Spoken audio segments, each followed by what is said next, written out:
What does the central limit theorem, CLT, state regarding the distribution of sample means? Which distribution would be most appropriate for analyzing the lifespan of a particular type of electronic component? In data analysis, what is a bimodal distribution? Which statistical test is appropriate for comparing the means of two independent samples to see if there is a statistically significant difference between them? What aspect of a distribution does kurtosis measure? For which purpose is the chi-square test specifically used in statistics?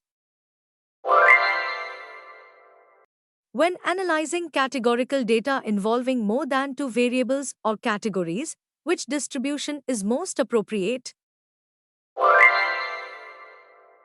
Which of the following best describes the law of large numbers?